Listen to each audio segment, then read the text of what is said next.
రాదన్నారు, వచ్చినా గెలవలేడన్నారు. Scene cut చేస్తే record break ఆయన సొంతమైంది. రాముడి ఆశయ సాధనలో లక్ష్మణుడు తోడుగా నిలవడంతో ఆ సెగ్మెంట్ లో రామ లక్ష్మణుడు కలిసికట్టుగా ముందుకు సాగుతున్నారు. కలిసి పుట్టిన ఆ కవలలు ప్రజాక్షేత్రంలో ప్రజాదరణ సొంతం చేసుకుంటూ కొత్త ట్రెండ్ సెట్ చేస్తున్నారు.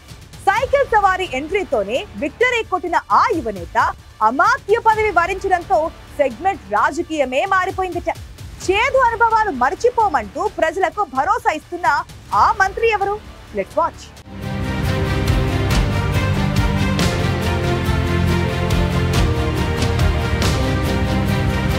రాజకీయాల్లో ఎదుగుదల అంత తేలిక కాదు. తలపండిన మేధావులే చెబుతుంటారు ఈ మాట. ఒక గెలుపు కోసం 25 ఏళ్లు ఎదురు చూసినా అందులో తప్పు లేదంటారు. రాజకీయ పరీక్ష నెగ్గాలన్నా, అందులో విజయం సాధించాలన్నా అదృష్టం కూడా కలిసి రావాలంటారు. అందులో మొదటి వరుసలో నిలుస్తారు మండిపల్లి రాంప్రసాద్ రెడ్డి. ఓటములను గుణపాఠాలుగా మలుచుకున్న మండిపల్లి ఎన్నో చేదు అనుభవాలు చవిచూశారు. చివరికి అక్రమ కేసులను కూడా ఎదుర్కొంటూనే రాయచోటిలో మాస్ లీడర్గా బలమైన శక్తిగా మారారు. తొలి విజయంతోనే అమాత్య పదవి అందుకుని ప్రత్యర్థులకు చెక్ పెట్టేశారు.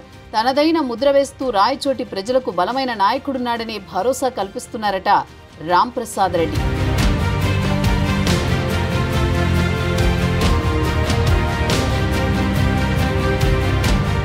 రాయచోటి నియోజకవర్గంలో కలియ తిరుగుతూ టీ దుకాణాల దగ్గర ప్రజలతో మమేకమవుతున్నారు మంత్రి మండిపల్లి. గ్రామాల్లో పర్యటిస్తూ స్పాట్లోనే ప్రజల సమస్యలు పరిష్కారం చూపిస్తున్నారట. ఏడాది పాలనలో చేతల్లో రాయచోటి అభివృద్ధిని చూపిస్తూ ప్రజల నమ్మకాన్ని చూరగొన్నారాయన. రాయచోటి నియోజకవర్గం ఏర్పడి దశాబ్దాలు అవుతున్నా ఇప్పటిదాకా ఇక్కడి నుంచి గెలిచిన ఎవరూ మంత్రి పదవి చేపట్టలేదు. కానీ మండిపల్లి రాంప్రసాద్ రెడ్డిని తొలి గెలుపుతోనే మంత్రి పదవి వరించింది. ఉమ్మడి కడప జిల్లాలో రాయచోటికి అగ్రనేతలు ప్రత్యేక ప్రాధాన్యమిస్తున్నారు. అందుకే రాజకీయాల్లో తొలి విజయాన్ని సొంతం చేసుకున్న మండిపల్లికి ముందే రిటర్న్ గిఫ్ట్ ఖరారైందంటున్నారు. రవాణా, యువజన, క్రీడా శాఖ మంత్రిగా బాధ్యతలు తీసుకున్న వెంటనే ఆ శాఖల్లో పేరుకుపోయిన సమస్యలను తీర్చడంతో పాటు వైసీపీ హయాంలో చోటు చేసుకున్న అవినీతి బట్టబయలు చేస్తున్నారు రాంప్రసాద్ రెడ్డి. కేవలం రాయచోటికే పరిమితం కాకుండా రాష్ట్రంలోని అన్ని ప్రాంతాల్లో వరుస పర్యటనలు చేస్తూ కూటమి ప్రభుత్వంలో మంచి మార్కులు దక్కించుకుంటున్నారు. అన్నమయ్య జిల్లాకు ప్రాతినిధ్యం వహిస్తూనే గత వైసీపీ ప్రభుత్వంలో అవినీతిని ఎండగడుతున్నారు. చిత్తూరు జిల్లాకు ఇన్ఛార్జి మంత్రిగా ఉన్న రాంప్రసాద్ రెడ్డి 2 జిల్లాలను సమన్వయం చేసుకుంటూ జిల్లా యంత్రాంగంతో సమీక్షా సమావేశాలు చేస్తూ అధికారులను పరుగులు పెట్టిస్తున్నారు. సాక్షాత్తు ముఖ్యమంత్రి ప్రాతినిధ్యం వహిస్తోన్న జిల్లాకు ఇన్ఛార్జి బాధ్యతలను ఇవ్వడం మండిపల్లి మీద అధిష్టానానికి ఉన్న నమ్మకానికి నిదర్శనమని భావిస్తున్నారు రాయచోటి ప్రజలు.